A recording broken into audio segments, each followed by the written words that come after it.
Class 10th NCERT का question number हमारे पास है 5, एक्सरसाइज है 9.1। अब हम जानते हैं यहाँ पर हम हाइट एंड डिस्टेंस यानी ऊंचाई और दूरी के प्रश्न को कर रहे हैं। तो ये प्रश्न क्या कह रहा है और जरा हम बात कर लेते हैं, समझ लेते हैं। प्रश्न कह रहा है भूमि से 60 मीटर की ऊंचाई पर एक पतंग उड़ रही है। तो कहने का क्या मतलब है, कोई पतंग है इस तरह से, चलो जी ये अपना पतंग है। अब ये भूमि से जो है ना 60 मीटर की ऊंचाई पर उड़ रही है। कितनी ऊंचाई पर? 60 मीटर की ऊंचाई पर उड़ रही है। पतंग में लगी डोरी को अस्थायी रूप से भूमि पर बांध दिया गया है। मान लो भूमि पर कोई बिंदु जो है वो सी है। अब सी बिंदु पर क्या किया गया है, पतंग का जो डोरी है ना जो इस प्रकार से है, इसको बांध दिया गया है। समझ में आ गया जी। 60 मीटर की ऊंचाई पर पतंग उड़ रहा है और सी बिंदु पर, इस जहाँ से ये लंबवत दूरी है, यहाँ से सी बिंदु पर क्या किया है, एक डोरी को बांध दिया गया है। चलो जी बांध दो, ये मान लेते हैं बी है। भूमि के साथ डोरी का झुकाव 60 डिग्री है। ये हमारा भूमि है, ये वाला जो पोर्शन देख रहे हैं ये वाला क्या है, भूमि है, और ये डोरी है, और इसके बीच में जो एंगल बन रहा है वो बन रहा है 60 डिग्री का। ठीक है, डोरी में ढील नहीं है, मतलब अब पतंग उड़ाते हैं तो डोरी में ढील होता है जनरली, लेकिन यहाँ पर बोल रहा है डोरी में किसी प्रकार की ढील नहीं है, तो डोरी की लंबाई ज्ञात करना है। तो पहला काम क्या करना पड़ेगा अपने को, पहला काम करना पड़ेगा, लिख लेते हैं, माना कि ये ले लो, यहां से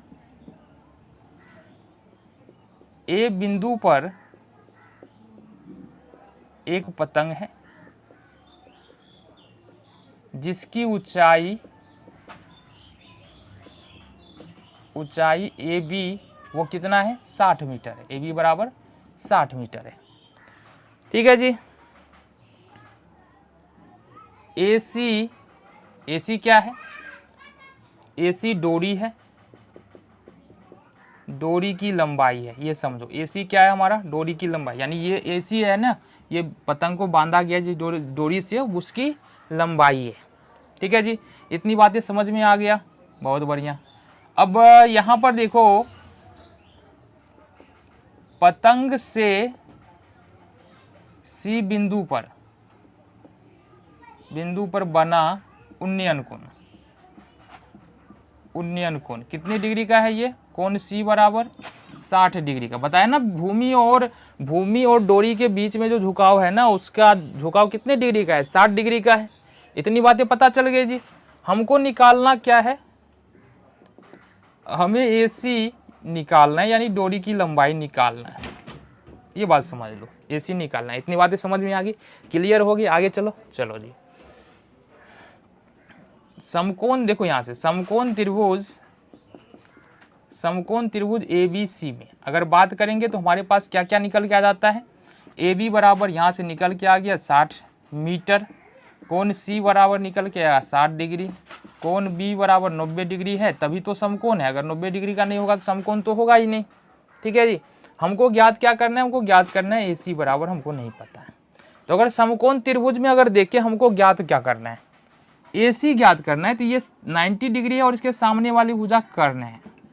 तो हमने क्या कहा, संबंध किसमें है, दिया है लंब, ए बी क्या है, लंब है, लंब दिया है, कर्ण बोल रहा है निकालने के लिए। संबंध लंब और कर्ण में है, लंब और कर्ण में है। अब जब संबंध लंब और कर्ण में होता है ना, तो हमको साइन थीटा का प्रयोग करना होता है, ये बात समझो। तो यहां पर क्या लिख सकते हैं जी,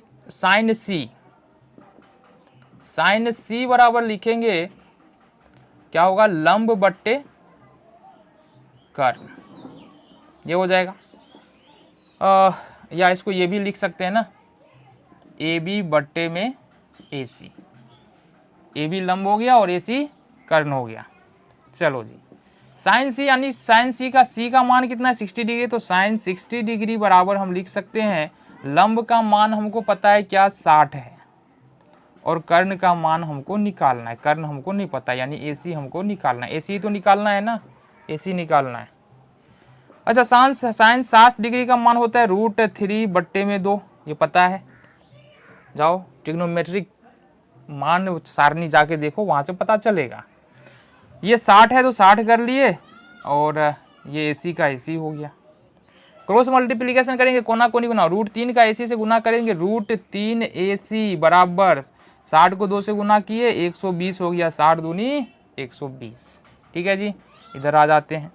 अब AC का मान निकाले तो क्या आएगा, AC बराबर √3 और गुने AC है, √3 को अगर इधर लेके आएंगे तो भाग में हो जाएगा यहाँ पर, तो यहाँ पर हो जाएगा 120 बट्टे में √3। फिर से वही बात, आंसर यहाँ तक अगर आ गया, छोड़ दिए तो गलत नहीं होगा, लेकिन अपने को क्या करना है, रूट का परिमेयकरण करनी का परिमेयकरण कर देना है यहाँ से, यानी कि नीचे से रूट हटा देना है।